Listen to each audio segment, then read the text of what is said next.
10가지 재앙을 하나님이 모세를 통하여 애굽 땅 전역에 내리심으로 급기야 바로가 두 손 들고 이스라엘 백성들을 내어놓았습니다. 홍해를 가르고 건너갔습니다. 광야 40년 동안에 씨 뿌린 적이 없고 목축한 적이 없으나 이스라엘 백성들의 발이 부르튼 적이 없고 음식이 모자란 적도 없으며 목마른 적이 없습니다. 낮에는 구름 기둥이 에어컨을 틀어주었고 밤에는 불 기둥으로 히터를 틀어주셨습니다. 요단강을 가르고 들어왔고 여리고성을 다만 13바퀴 돌아서 넘어뜨렸습니다. 심히 없어서가 아닙니다. 사사기 2장 2절을 보십시오. 너희는 이 땅 거민과 언약을 세우지 말며 그들의 단을 헐라고 내가 하지 않았느냐. 이 땅 거민을 진멸하는 것은 종교적 차원의 문제였습니다. 너희가 이 땅 거민을 쫓아내지 아니한 것은 그들과 언약을 세우기 좋아했고 그들의 단을 헐고 싶지 않아서이다. 이것이 여호와께서 이스라엘 백성을 향하여 지적하신 이스라엘 백성들의 죄입니다. 복임이란 것이 울다, 통곡하다라는 의미가 들어있는 그러한 단어이고, 지금 이스라엘 백성들이 하나님의 사자가 와서 이스라엘 백성을 책망하는 거예요. 지금 너희가 가나안 땅에 있는 원주민들을 다 몰아내야 하는데 하나님이 분명히 다 몰아내고 진멸하라고 말씀하셨는데 그러지 못했다라는 거예요. 이스라엘 백성들이. 소수의 가나안 백성들이 남았어요. 그런데 왜 그들을 진멸하지 못하느냐? 겉모습은 보면은 이스라엘 백성들이 핑계를 댄 거예요. 그들의 산성은 너무나 높습니다. 너무나 견고합니다. 그들은 철기 병거를 갖고 있습니다. 그들의 칼은 철로 만들었어요. 그 당시에는 이제는 청동시대였으니까는. 그러니까 무기가 강했다라는 거예요. 쉽게 남은 족속들을 정복할 수 없었다는 걸 이해해달라는 거예요. 근데 하나님이 뭐라 그러는 거예요? 그게 아니라는 거예요. 그 당시 최고의 강대국 애굽을 하나님이 10가지 재앙으로 물리치시고 광야 40년 동안 그들을 인도하셨고 무엇보다 가나안 땅에 도착해서 그 많은 가나안 족속과 싸워서 이겼잖아요. 그런데 그 남아있는 소수를 쫓아내지 못한다는 것은 결국 마음의 문제였다는 거예요. 마음의 문제. 그 마음 속에는 뭐가 있냐면은 결국에는 하나님 말씀을 듣기 싫어하는 죄악된 본성이 있었다는 거예요. 결국에는 그걸 지적하신 거예요. 그걸 지적하니까 이스라엘 백성들이 어떻게 해요? 울었어요. 많이 통곡했다라는 거예요. 여호와 사자가 이스라엘 백성들을 책망하고 그 책망의 소리를 듣고 울었던 그 지역의 이름을 복임, 통곡의 장소라고 그렇게 이름을 지은 거예요. 그런데 문제는 울고 끝났다라는 거예요. 감정적으로 잘못했습니다 하고 끝났다라는 거예요. 이 말을 들었으면 뭘 해야 돼요? 남은 족속들과 싸워서 진멸해야 될 거 아니에요. 나중에 아시겠지만 그 남은 족속 때문에 이스라엘 백성들이 타락을 했거든요. 지금 그걸 지적하는 거예요. 하나님 말씀을 듣기 싫어하는 그들의 본능, 울기만 하고 끝난 것. 종교적인 감정으로 회개했다는 걸 보여주는 식으로 끝냈다라는 거예요. 그냥 진심으로 뭘 행하지 아니하고. 이스라엘 백성들이 보기에는 하나님의 뜻대로 사는 것보다 세상의 방법대로 사는 것이 더 좋게 보였습니다. 이렇게 해서 이스라엘 백성들이 어떻게 되었습니까? 망했습니다. 어떻게 망했습니까? 이스라엘 전 역사의 99%에 해당되는 기간을 그들은 남의 나라로 모두 흩어져 새로이 종노릇합니다. 이스라엘 민족은 이제 사사기 이후가 증명하는 것과 같이 80년, 40년, 20년 계속적인 치하 속에 들어갑니다. 그러니까 바벨론과 아수르 제국이 멸망한 것만 멸망한 게 아니에요. 보면은 사사기 시대에도 보면은 끊임없이 주변 족속들에게 점령당해서 그들에게 괴롭힘을 당했다고 나와요. 미디안, 블레셋, 아멜렉, 암몬, 모압 이외에도 아수르, 드디어 바벨론에 망해서 70년 잠시 해방되었다가 로마에 또 속국, 그랬다가 속국 정도가 아니라 뿔뿔이 흩어져서 2000년 동안 유리방랑합니다. 그리고 나치스 치하에서 괄시, 제정 러시아의 괄시, 이루 말할 수 없이 괄시를 당한 것이 이스라엘 민족입니다. 하나님을 하나님으로 섬길 줄 아는 일에 그들이 실패했기 때문입니다. 우리는 왜 하나님 앞에 정당하게 회개하고 돌아오지 않았는가라고 쉽게 이야기를 합니다만 결론을 알면 뭐든지 쉽습니다. 그러나 사사기의 이 현 시점은 우리가 그 결론을 알기 전에 이야기했지만, 그러나 그것은 다른 사람의 이야기가 아닌 우리의 이야기입니다. 우는 것으로 끝났다. 진정 참된 회개가 아니었다라는 거예요. 그렇죠? 그냥 감정적으로 울고 끝났다라는 거예요. 하나님이 하나님의 사자를 통해서 지적하신 그 말씀을 듣고 잘못했던 부분을 돌이키는 게 뭐예요? 아까 말한 것처럼 그 남은 족속과 싸워서 모두 진멸하는 건데 그냥 울고 끝났다. 우리는 지금 뭐예요? 제가 말하는 것처럼 따박따박 분석하고 있잖아요. 그러면 안 되는, 나중에는 멸망당했다. 근데 그 이야기가 사실은 이스라엘 백성들의 민족만의 이야기가 아니라 우리의 삶의 이야기와 동일하다라는 거예요. 우리도 그럴 때가 너무나 많다라는 거예요, 살면서. 성서가 이 사건을 기록한 것은 결론을 보임으로써 오늘 복임 사건의 수준에 와 있는 우리에게 동일한 결론에 가지 말라는 말씀으로 기록하고 있는 것입니다. 이스라엘 민족이 하나님 편이 되면 되는데 어리석게 그 고생을 했다고 쉽게 말하지 마십시오. 우리는 정당한 줄 아십니까? 우리가 정당하게 살 수 있는 사람들이라면 성서는 기록될 이유가 없습니다.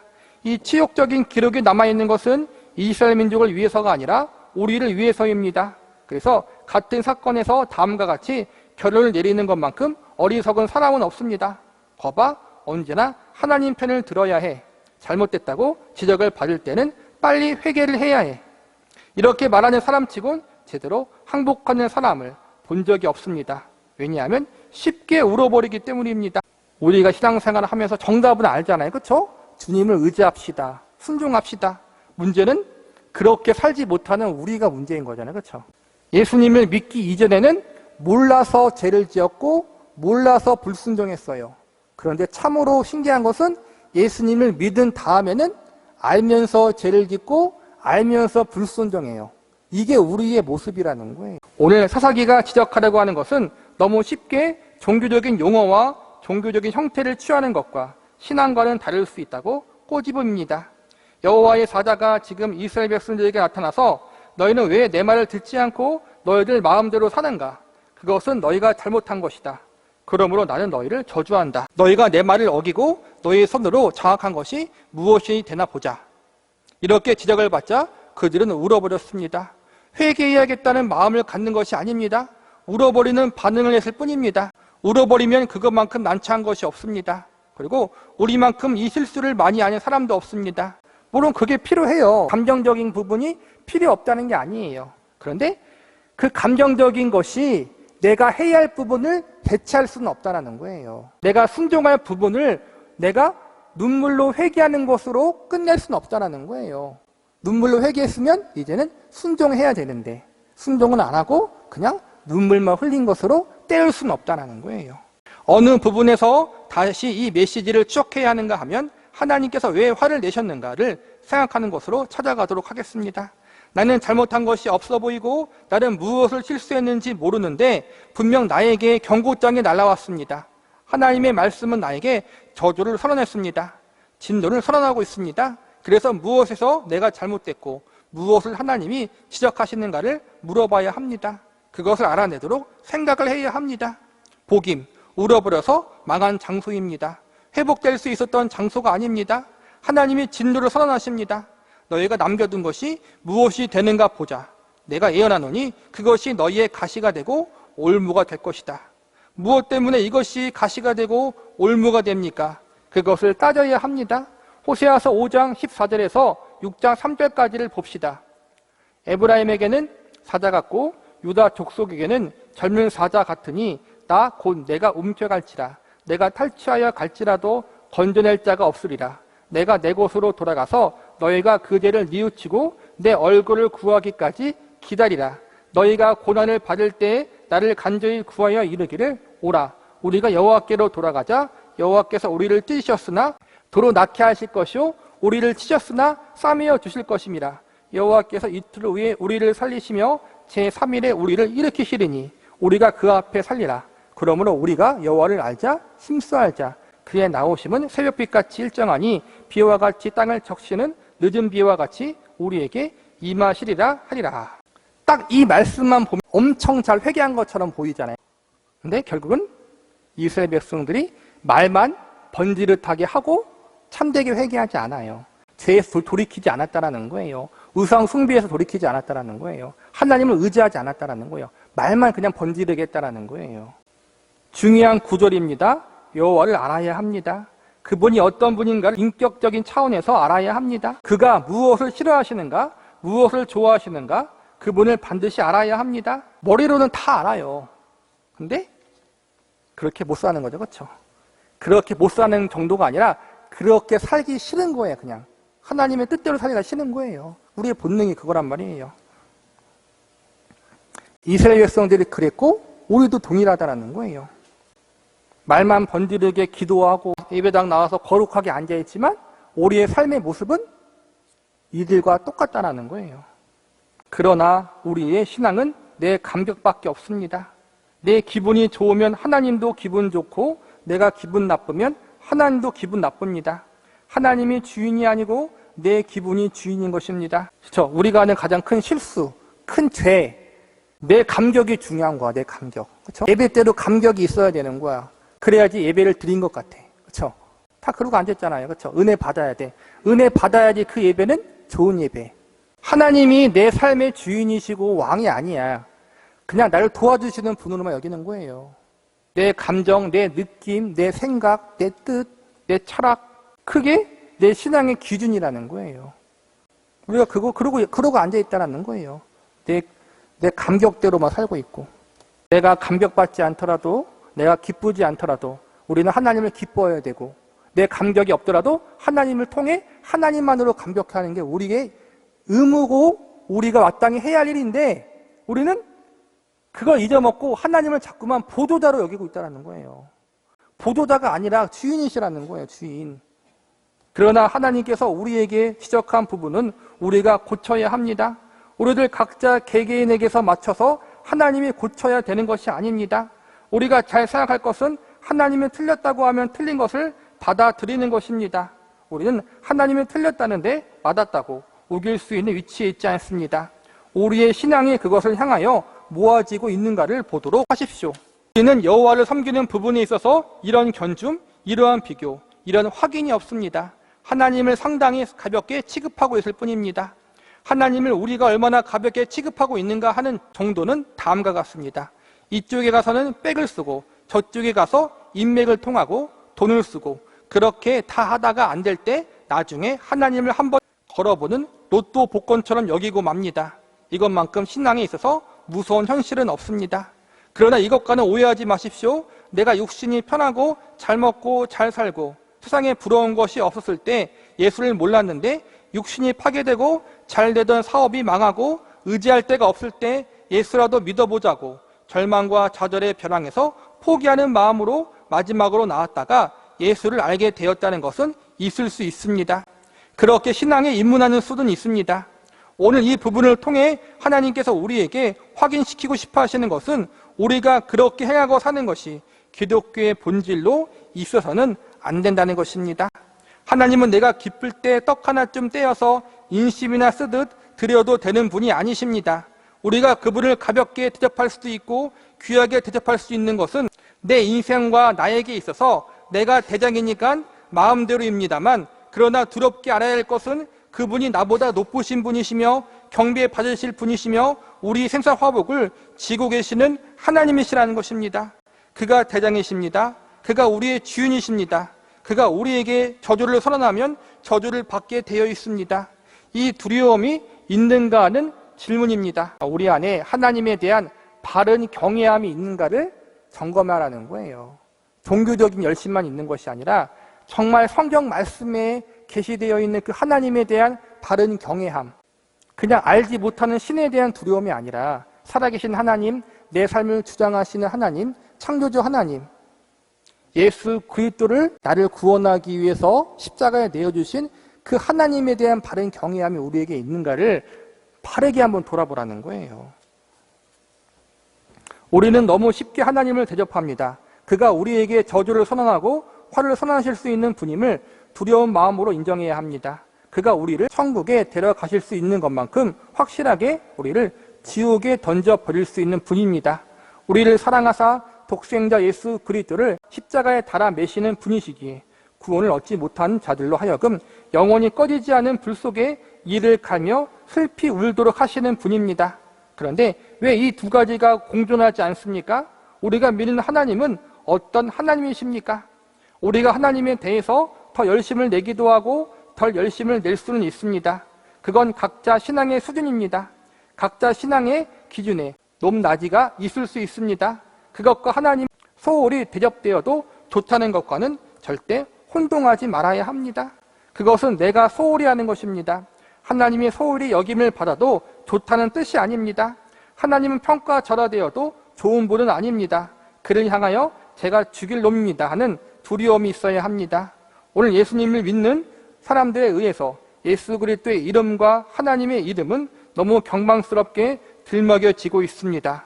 우리의 신앙생활도 하나님을 향하여 가지는 모든 이야기들이 너무 좋기만 합니다. 그러나 두려움 부린 줄도 알아야 합니다. 그분 앞에서 우리들은 몸가짐을 조심해야 하고 생각을 조심해야 하고 지성을 다해야 합니다. 하나님에 대한 바른 경외함이 우리에게 필요하다는 거예요.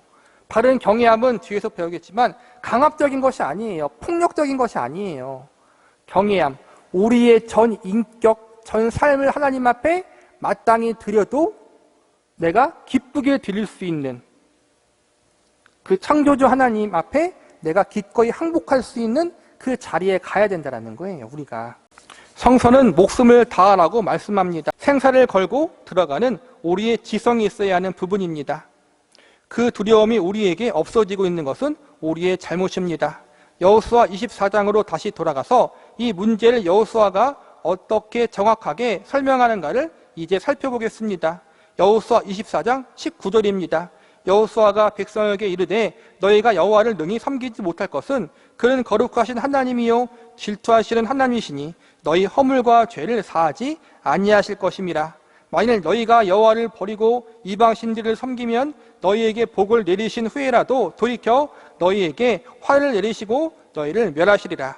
무섭습니다. 그러나 하나님이 악취미로 우리를 괴롭히겠다는 뜻은 아닙니다.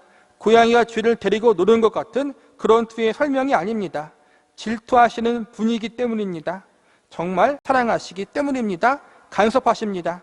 하나님은 당신의 마음에 들지 않게 생활하고 당신의 마음에 들지 않은 목표를 향하여 걸어가는 것을 두고 보지 못하십니다. 그것을 외면한 만큼 우리에 대해서 무심하고 힘들어하는 마음을 갖고 계시지 않습니다. 우리 모두를 위하여 바늘 끝이 떨어지도록 긴장해 계시는 분입니다. 사랑의 다른 표현인 줄 알아야 합니다. 무서운 사랑을 진념을 갖고 계시는 줄 알아야 합니다. 이것은 우리의 복입니다. 우리의 자랑입니다.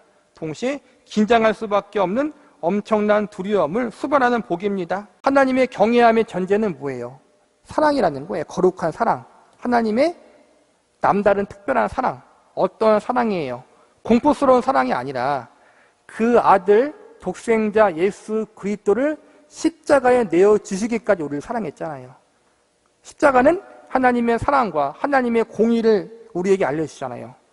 그 예수님까지 십자가에 내어주실 정도로 우리를 사랑하지만 동시에 하나님과 동등된 예수님이 십자가에 달려 죽으셔야 하기까지 우리의 죄가 크다라는 사실. 그 예수님까지 우리를 위해 내어주신 하나님이 우리를 가만히 놔두지 않는다라는 거예요. 우리를 예수님의 생명의 값으로 샀잖아요. 그렇죠? 우리가 돈 주고 어떠한 걸 샀잖아요. 지불한 돈만큼의 값어치를 해야 되는 거잖아요. 하나님은 우리에게 뭘 요구하는 거예요?